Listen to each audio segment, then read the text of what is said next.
மக்கள் அனைவருக்கும் வணக்கம். இன்னைக்கு பைசா மாஸ்டர் தமிழில் இந்த எம்ஏசிடி அப்படிங்கிற லைனை யூஸ் பண்ணி எப்படி நம்ம வந்து பொசிஷனல் ட்ரேடிங் பண்ணுறது அப்படிங்கிறத இன்ட்ரடக்ஷன் கொடுத்துருந்தேன். எப்படி நம்ம வந்து ஓப்பன் பண்ணுறோம் அப்படின்ட்டு. அதில் என்னென்ன முக்கியமான விஷயங்கள்லாம் நீங்கள் பார்த்துருப்பீங்க. வீடியோவை ஒரு தடவைக்கு 2 தடவை கூட பாருங்கள். ஸோ தட் உங்களுக்கு கிளாரிட்டி இருக்கணும் இல்லையா? கிளாரிட்டியோட நீங்கள் உள்ளே வரணும் அப்படிங்கிறது தான். அடுத்தது இந்த மாதிரி பொசிஷனல் ட்ரேடிங் இல்லை ஸ்விங் ட்ரேடிங் இந்த மாதிரியான விஷயங்கள்லாம் பொதுவாக சொல்கிறேன். பொதுவாக என்கரேஜ் பண்ணக்கூடிய விஷயங்கள் கிடையாது. ஓகே, மது நாட்டுக்கும் வீட்டுக்கும் உயிருக்கும் கேடுங்கிறதுக்கு எப்படி வந்து ஒரு பாயிண்ட் இருக்கோ அதே மாதிரி தான் இது. மற்றபடி நான் ட்ரேடிங் என் வாழ்க்கையில் பண்ணவே மாட்டேன் அப்படிங்கிறவங்க தயவு செஞ்சு நல்ல விஷயம் அப்படியே கண்டினியூ பண்ணுங்கள். இந்த வீடியோவோட பார்க்காதீங்க. ஓகேவா? ரைட். இப்போ நான் லாஸ்ட்டாக உங்களுக்கு ஒரு ஸ்க்ரீனில் வைக்கிறேன். இந்த லைன் உங்களுக்கு காட்டியிருப்பேன். அதாவது ப்ளூ கலரை சிக்னல் லைனாகவும் எல்லோ கலரை எம்ஏசிடி லைனாகவும் மார்க் பண்ணுறோம். அதாவது ப்ளூ கலருங்கிறது 9 days இஎம்ஐயோட லைனு. அடுத்தது எல்லோ கலருங்கிறது 12 daysக்கான இஎம்ஐயோட லைன். இது மட்டும் தெரிஞ்சுக்கிட்டீங்க. இப்போ இந்த லைன் எங்கே கட் ஆகுது, எங்கே ப்ளூ வந்து மேலே வெட்டிட்டு மேலே போகுதோ அந்த இடம் தான் என்ன சொன்னோம், என்ட்ரி சொன்னோம். அதே மாதிரி ஸோ ப்ளூ லைன் மேலேருந்து கட் ஆகி கீழே வரணும். கீழே வர அந்த இடம் தான் எக்ஸிட்னு சொன்னோம். பட் இதை மட்டும் வச்சுக்கிட்டே நம்ம என்ட்ரி எக்ஸிட் கொடுத்துட முடியுமானா அது மாதிரி பண்ண முடியாது. ரிஸ்க் எடுக்கக்கூடாது. ஓகே, இது ஜஸ்ட் உங்களுக்கு இன்ட்ரொடக்ஷனுக்காக நான் காட்டியிருந்தேன். இப்போ நாம் என்ன பண்ண போகிறோம்னா எம்ஏசிடினா என்னங்கிறத பார்ப்போம். எம்ஏசிடி அப்படிங்கிறது moving average convergence and divergence. Okay, கன்வர்ஜன்ஸ்னா இந்த மாதிரி குவியறது, டைவர்ஜன்ஸ்னா இப்படி எக்ஸ்பேண்ட் ஆகிறது. கன்வர்ஜன் டைவர்ஜன்ல புல்லிஷும் இருக்கு, பேரிஷும் இருக்கு. அது எப்படி நம்ம புரிஞ்சுக்கணும் அப்படிங்கிறது காட்டுறேன். இங்க பாருங்க. இப்போ நான் உங்களுக்கு ஒரு சிக்னல் லைன் வைக்கிறேன். இந்த ஸ்கிரீன்ல வைக்கிற சிக்னல் லைனு இந்த பகுதி இருக்கு இல்லையா, அந்த வெட்டுறதுக்கு முந்தைய பகுதி இருக்கு இல்லையா, அப்புறம் குவியுது. குவியதை தான் நம்ம என்ன பண்ணணும்னா கன்வர்ஜன் சொல்லுவோம். அது வந்து புல்லிஷ் கன்வர்ஜன் எடுத்துக்கோங்க. அப் ட்ரெண்ட் எடுக்க போதுங்கிறதுக்கான கன்வர்ஜன். அதுக்கு அடுத்தது அதுலேயே பாதி, அடுத்த பாதி இருக்கு இல்லையா, அந்த பகுதி தான் என்ன சொல்லுவோம்னா டைவர்ஜன் சொல்லுவோம். Bullish divergence. புல்லிஷ் டைவர்ஜன்னா மார்க்கெட் அப் ட்ரெண்ட். ஓகே, ரெண்டுமே கிட்டத்தட்ட ஒன்று தான். அப்போ இந்த ஒரே விஷயத்துலேயே இந்த ஒரு லைன்லேயே உங்களுக்கு கன்வர்ஜனும் நடக்கும், டைவர்ஜனும் நடக்கும் அப்படிங்கிறது புரிஞ்சுக்கிட்டீங்க. இப்போ இந்த சமயத்தில் எங்கே என்ட்ரி கொடுப்பீங்க? ரெண்டுத்துக்கும் நடுவில் இருக்கக்கூடிய அந்த என்ட்ரி பாயிண்ட்டில் அல்லது கொஞ்சம் தள்ளி கூட என்ட்ரி கொடுக்கலாம், தப்பு கிடையாது. ஆனால் அந்த ஏரியாவில் நீங்கள் என்ட்ரி கொடுக்க போகிறீங்க அப்படிங்கிறத பார்க்குறோம். அதுக்கு அடுத்தது இப்போ தலைக்கீழே இதே கான்செப்ட் தலைக்கீழே செட் பண்ணியிருக்கேன்.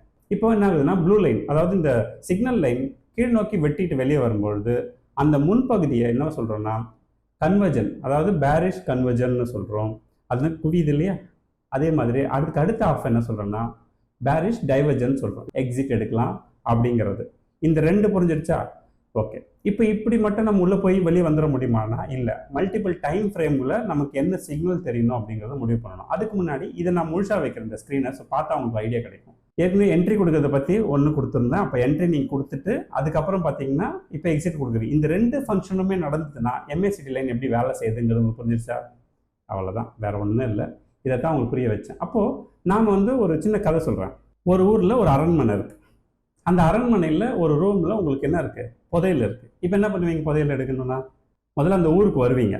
அதுக்கு அடுத்தது அந்த அரண்மனையோட பெரிய கேட் இருக்கு இல்லையா, அதை ஓப்பன் பண்ணணும். நம்ம ஓப்பன் பண்ண முடியாது, அது ஓப்பனில் இருக்குதுன்னு வச்சுப்போம். அதுக்கு அடுத்தது அந்த அரண்மனையோட மெயின் டோர் ஓப்பன் பண்ணணும். அதுக்கு அடுத்தது அந்த ரூம் எந்த புதையல் எங்கே இருக்குதோ அந்த ரூமோட டோர் ஓப்பனில் இருக்கணும். இப்போ எத்தனை டோர் ஓப்பனில் இருக்கணும்? ஒன்று நீங்கள் அந்த ஊருக்கு வரணுங்கிற ஒரு பாயிண்ட் இருக்குது. அதுக்கு அடுத்தது main gate, main door, room door, இந்த மூணுமே ஓப்பனில் இருக்கணும். அப்படின்றப்போ எதையெல்லாம் எதுக்கு நான் உண்மையை சொல்கிறேன்ற பார்த்துக்குங்க. வீக்லி அப்படிங்கிறது இல்லையா, வீக்கோடைய அந்த டைம் ஃப்ரேமை செட் பண்ணுங்கள். செட் பண்ணிங்கன்னா உங்களுக்கு அங்கே டோர் ஓப்பனில் இருக்குன்னா நீங்கள் அந்த ஊருக்கு வந்துட்டீங்கன்னு அர்த்தம். அதுக்கு அடுத்தது 3னா டே, ஃபஸ்ட்டு மெயின் கேட். அவர்லி அது 2வது மெயின் டோர். அதுக்கு அடுத்தது 15 நிமிஷம். இதை தான் நம்ம அந்த ரூமோட கதவுன்னு சொல்கிறோம். இந்த 3 டோருமே ஓப்பனில் இருந்தால் தான் நீங்கள் என்ன பண்ணணும், என்ட்ரி எடுக்கணும். இல்லைன்னா எடுக்கக்கூடாது, வெயிட் பண்ணணும். ஓகே, இதை ட்ரை பண்ணி பார்க்கலாம். கொஞ்சம் நீங்கள் ட்ரை பண்ணி பார்த்தீங்கன்னா ஒரு ஐடியா கிடைக்கும். அதாவது ஒரு சின்னதாக ஒரு 100 ரூபா மதிப்புள்ள டிரான்சாக்ஷனை நம்ம பண்ணி பார்ப்போம். அப்போ தான் நமக்கு அது புரியும் நான் என்ன சொல்ல வரேன் அப்படிங்கிறத. அடுத்தது இப்போ 4மே ஓப்பனில் இருக்குதா? வீக்லி, டே, ஹவர், 15 minutes 4மே ஓப்பனில் இருந்தால் தான் நீங்கள் என்ட்ரி எடுக்கணும். அப்போ எக்ஸிட் எப்போ எடுக்கணும் அப்படின்னு பார்த்தீங்கன்னா எக்ஸிட்டுக்கு வந்து வீக்லி பார்க்க தேவையில்லை. வீக்லி எப்பவுமே வந்து ஓப்பனில் தான் இருக்கும். வீக்லியும் பார்த்து நீங்கள் எக்ஸிட் எடுத்தீங்கன்னா அது கிட்டத்தட்ட 6 மாதத்துலேருந்து 1 வருஷம் கூட ஆகும் அந்த ட்ரெண்ட் வந்து முடியறதுக்கு. 6 மாதம் கிட்டத்தட்ட ஆவரேஜ் 6 மாதம்னு வச்சுக்கோங்க.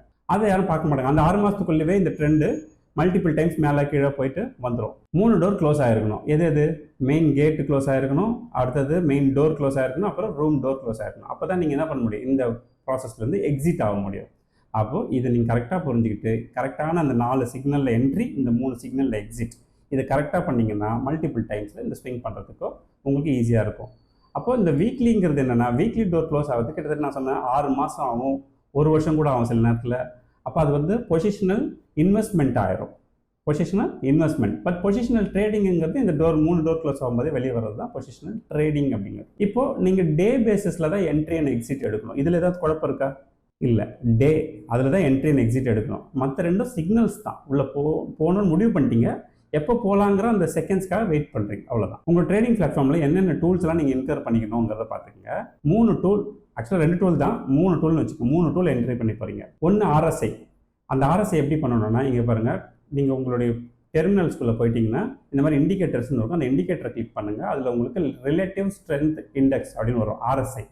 அதை இன்கர் பண்ணிக்கோங்க. அதில் 14 நம்பர்ஸ் போட்டுக்கோங்க, 14 பார்ஸோடைய கால்குலேஷன். அதுக்கு அடுத்தது MACDன்னு டைப் பண்ணுங்கள். அப்போ உங்களுக்கு ஒரு ஆன்சர் வருது இல்லையா, அதை 2 தடவை கிளிக் பண்ணுங்கள். ஏன்னா நம்ம 2 MACD லைன் வச்சுப்போம். அதில் டிஃபால்ட்டாக பார்த்தீங்கன்னா 12, 26, 9ங்கிற நம்பர் இருக்கும். அது ஒரு லைன் விட்டுருவோம். ரெண்டாவதாக வரதுல என்ன பண்ண போகிறோம்னா 24, 52, 18 அப்படிங்கிற நம்பரை போட்டு சேவ் பண்ணிடுவோம். அப்போ உங்களுக்கு ஸ்க்ரீனில் நான் காட்டுற மாதிரி ஃபர்ஸ்ட் ஒன் வந்து 12, 26, 9 அப்படிங்கிறது. அதுக்கு அடுத்து இருக்கிறது பார்த்தீங்கன்னா 24, 52, 18. இந்த ரெண்டையுமே பார்க்கணும். ஏன்னா இந்த ரெண்டே வச்சு தான் உங்களால் இந்த பொசிஷனல் ட்ரேடை ஈஸியாக ஆக்சஸ் பண்ண முடியும். அப்போ RSI வந்தாச்சு, 2 MACD வந்தாச்சு, உங்கள் சார்ட்டை வந்தாச்சு, போதுமா? இதை வச்சு நீங்கள் என்ன பண்ண போகிறீங்கன்னா, இப்போ உங்களுக்கு நிஃப்டியோடைய சார்ட்டை தான் இப்போ நம்ம உங்களுக்கு காட்ட போகிறேன்.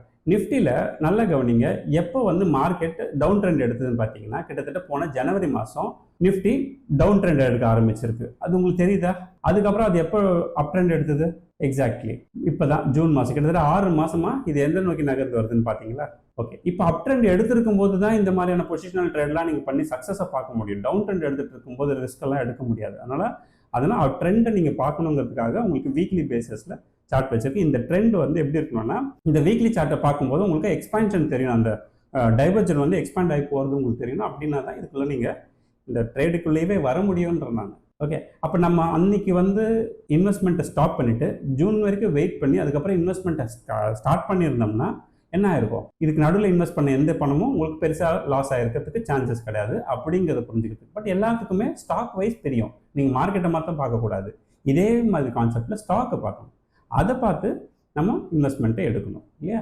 இப்போ உங்களுக்கு இந்த கன்வர்ஜன்னா என்ன, டைவர்ஜன்னா என்ன, புல்லிஷ் கன்வர்ஜன் அப்புறம் பேரிஷ் கன்வர்ஜன் கான்செப்ட், எத்தனை டைம் ஃப்ரேம் பார்க்கணும் அப்படிங்கிறத சொல்லி கொடுத்துட்டேன். So time frame is more important.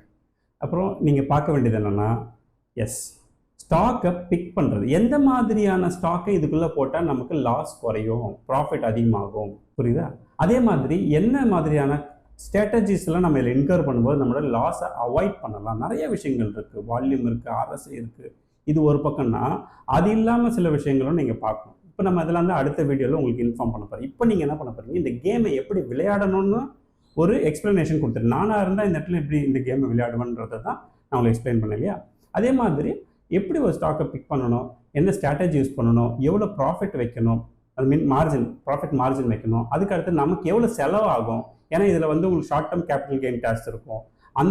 அதெல்லாம் உங்களை எந்த வகையில் பாதிக்காத அளவுக்கு என்ன பண்ணணும், இதையெல்லாம் நம்ம வந்து அடுத்த வீடியோவில் கால்குலேட் பண்ணுவோம். இது வந்து கம்ப்ளீட்டாக நான் சொல்லித்தரக்கூடிய விஷயங்கள் எதுவுமே உங்களுடைய எக்ஸிஸ்டிங் இன்வெஸ்ட்மெண்ட்டை டச் பண்ணவே கூடாது. அது பாட்டுக்கு போயிட்டு இருக்கணும். இது ஜஸ்ட் ஒரு ட்ரையல் பண்ணுங்கள், முடியலன்னா விட்டுருங்க. செட் ஆகலையா அந்த பக்கமே இனிமேல் நான் வரமாட்டேன்னு முழுக்க போட்டு ஓடிடுங்க. ஓகே, இதெல்லாம் உங்களுக்கு செட் ஆகாது. யாருக்காவது செட் ஆகுதுன்னா அது அவங்க பண்ணிட்டு போட்டோம், நமக்கு அது வேண்டாம். நாம் அழகாக சேஃபாக என்ன பண்ணலாம், இன்வெஸ்ட்மெண்ட்ஸை லாங் ரன் கொண்டு போங்க. அதுதான் எனக்கு தெரிஞ்சு ப்ரொஃபஷனல் மெத்தடு. இதெல்லாம் வந்து ஜஸ்ட் ஒரு குரலை வித்தை காட்டுற மாதிரியான ஒரு விஷயம்தான். அடுத்த வீடியோவில் நம்ம மீதி விஷயங்களை பேசுவோம்.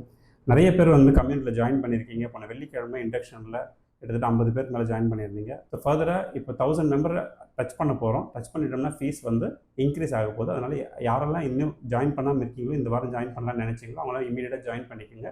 வெள்ளிக்கிழமை உங்களுக்கு இண்டக்ஷன் இருக்குது. நான் உங்களை எல்லாரையும் இண்டக்ஷனில் மீட் பண்ணுறேன். ஓகே, நான் எப்பவுமே சொல்கிறேன், ஃப்ரெண்ட்ஸ் அண்ட் ஃபேமிலிக்கு காசு பணம் கொடுத்து உதவி செய்தவரை என்ன பண்ணலாம், இந்த மாதிரி நல்ல இன்வெஸ்ட்மெண்ட்ஸ் ஐடியாஸ் கொடுக்கலாம், அவங்க வாழ்க்கையில் சூப்பராக வருவாங்க அப்படின்னு. எனிவே அடுத்த ஒரு இன்ட்ரெஸ்டிங்கான வீடியோவில் சந்திப்போம். நன்றி, வணக்கம்.